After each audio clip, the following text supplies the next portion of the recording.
After that record came out and played some, Hal Neely from Stardate King Records, the president, decided that Wayne should do his whole Vegas show on a recording. But they wanted to do it in a studio, and then they were going to enhance it with applause and stuff like that. So we talked about it, and then so Wayne decided with them he would come to Albuquerque, and we would get a rhythm track band. Charlie Brent played guitar and directed it, and Wayne came and sang all the parts, so he would do it live like he does it. Wayne stayed in a motel just down the street from the studio, and we worked several days, and we got all the tracks cut, and then Wayne went back to Vegas, and we put horns on them, background vocals, and really completed the show prep thing that he does for the stage. We all did it all in the studio, and I had never really heard the finished product until Ace Records in England released it on the Wayne Cochran package set called Going Back to Miami. And it's pretty interesting to go back and listen to it today after I worked on it, I was saying 50 years ago. Shortly after that session and doing the overdubs and things, I was in LA on trying to sell the group Heart, which was Carl Silva and Bob Barron. And I got a call from Wayne. He was at the Johnny Carson show getting ready to perform, and he didn't like the way they were doing the sound on him. So he asked if I would come down and get things straightened out. So here I am, I'm thinking, Johnny Carson show, I've never done anything like that before in my life. But he wants me to go down there, so he put everything on hold and waited for me to get there. So I get there for the setup, and they had provided him with 2 microphones. One microphone for him to sing in, a 635 Electro Voice, and one 635 Electro Voice for the whole band, which was about 15 pieces. And I could see that wasn't going to work very good. So I asked him, I said, can we give more microphones? He said, well, we'll have to get the union to approve them, and then we can go get them. So they got the union to approve more microphones, and then we got them, and they brought them. And then I said, well, can I set them up? No, the union will set them up. So they set up the mics where I told them to. Then I thought, well, I need to do a mix of this. So I went. They said, well, go to the audio booth, but you can't mix this or touch anything. You can tell the mixer how to mix it. So the guy was real nice, and we worked, and we got a preset mix of all 10 mics. And it aired that night, and there was really nice reviews about how good Wayne Cochran sounded doing Proud Mary on the Johnny Carson show.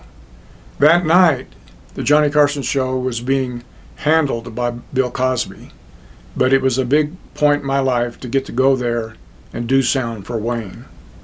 My last adventure with Wayne was rather interesting.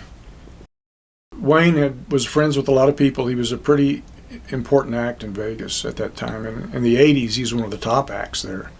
But I worked with him from the 70s through the middle 70s, and then I didn't have any more work with him after that.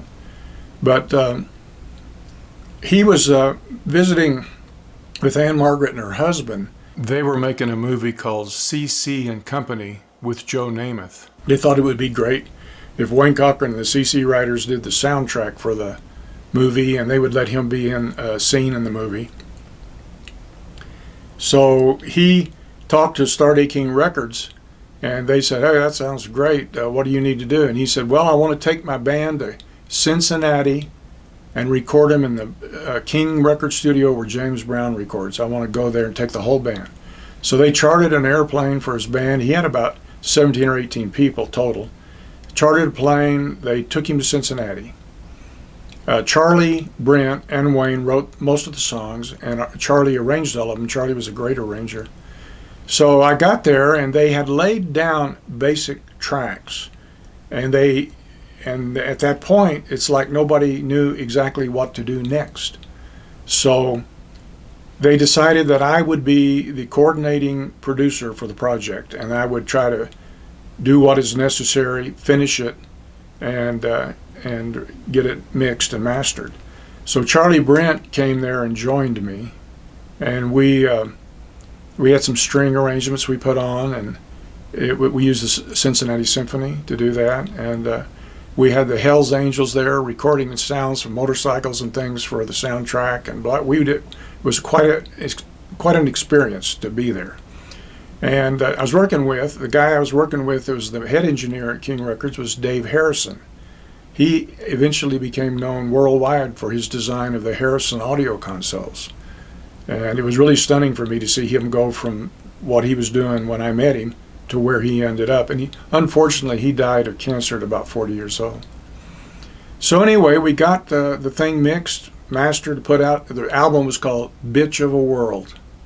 Motorcycles and music. And the thing that what happened is the movie didn't use it as a soundtrack because he didn't get a contract with them.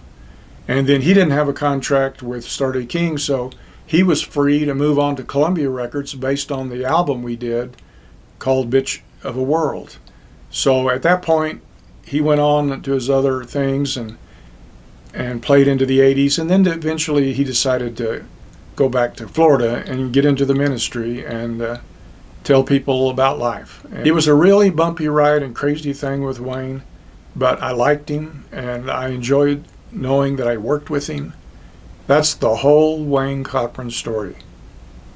Well, maybe not all of it.